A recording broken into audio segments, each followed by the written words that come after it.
देवी और सजनों, आपका pan Am flight 914 में स्वागत है। आज की तारीख 2 जुलाई 1995 और आज कुल 57 पैसेंजर और 6 क्रू मेंबर के साथ न्यूयॉर्क से मियामी की उड़ान भरने वाले हैं। जैसे जैसे हम आसमान के ऊपर जाएंगे वैसे वैसे बाहर के मौसम में तब्दीली होगी। इसीलिए आप सभी से निवेदन है कि आप अपनी कुर्सी की पेटियों को बांध के रखें, क्योंकि ये सफर बहुत लंबा होने वाला है। 37 साल लंबा the curious case of pan Am flight 914।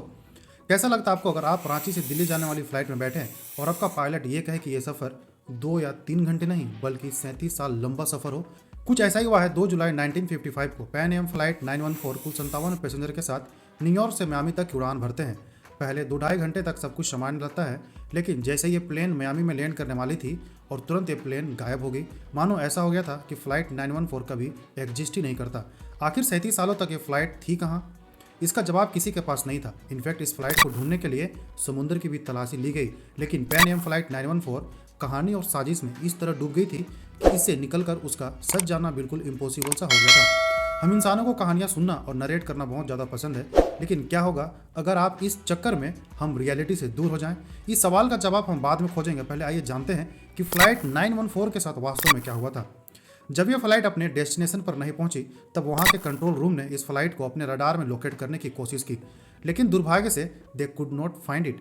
फिर मियामी कंट्रोल रूम ने न्यूयॉर्क कंट्रोल रूम से कांटेक्ट किया और वहां भी पता चला कि उनके रडार से भी फ्लाइट अचानक से गायब हो चुकी है। लेकिन आप सोचिए, इतना बड़ा प्लेन इतने लोगों को कैरी कर रहा था, वो अचानक से गायब कैसे हो सकता है? मियामी और न्यूयॉर्क कंट्रोल रूम ने पायलट से भी संपर्क करने की कोशिश की, लेकिन उसमें भी कामयाब नहीं हो पाए। मेरी तरह आप भी सोच रहे होंगे कि वो 57 पैसेंजर के परिवार के सदस्य पर क्या बीती होगी। बिना किसी सबूत के पीड़ित के परिवार को आखिर क्या जवाब दिया गया होगा, क्योंकि ये सब पर सवाल उठने वाले थे, वो भी ढेर सारे। उन सवालों को दबाने के लिए यूएस गवर्नमेंट ने कहा कि विमान क्रैश हो गया है और 57 पैसेंजर में से किसी की भी बॉडी नहीं मिली है। लेकिन 37 सालों के बाद कुछ ऐसा हुआ जिसके बारे में हम सोच भी नहीं सकते हैं। सितंबर 1992 जुआन डे ला कोटे, एक एयर ट्रैफिक कंट्रोलर, वेनेजुएला के काराकास एयरपोर्ट पर रोज की सुबह ड्यूटी पर आकर फ्लाइट ओवरलुक कर रहे थे। अचानक उनकी स्क्रीन पर एक ग्रीन डॉट दिखा। उनको लगा कि कोई टेक्निकल इशू हुआ है, लेकिन जुआन ने बार बार इस रीडिंग को चेक किया, लेकिन आप हैरान हो जाएंगे कि वो कोई टेक्निकल इशू नहीं था। जुआन को दूर से कोई प्लेन अपनी ओर आती हुई दिखाई दे रही थी, जिसको देखकर वो फ्रीज हो गए। लेकिन कुछ देर के बाद प्लेन के पायलट ने एयर कंट्रोलर से कॉन्टेक्ट किया और ये पूछा कि हम कहाँ हैं। जुआन ने कहा कि आप वेनेजुएला के काराकास हवाई अड्डे के करीब हैं, आपकी मंजिल कहाँ की है? तब उस पायलट का जवाब ये आया, that we are Pan Am flight 914 and route from New York to Miami of the total of 57 passenger and 6 crew member.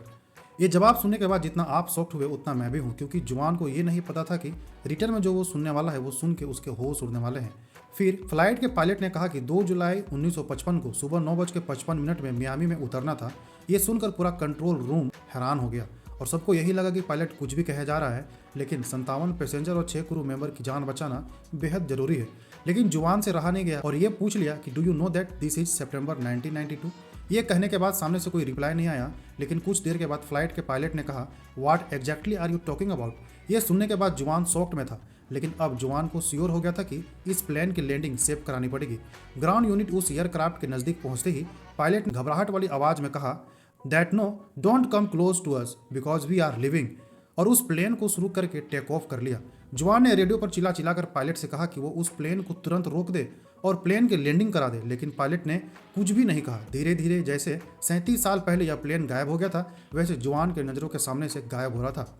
उस दिन से लेकर आज तक ना ही उस प्लेन का कोई लोकेशन मिला है और ना ही ये पता चला है कि आखिर उस प्लेन के साथ हुआ क्या था।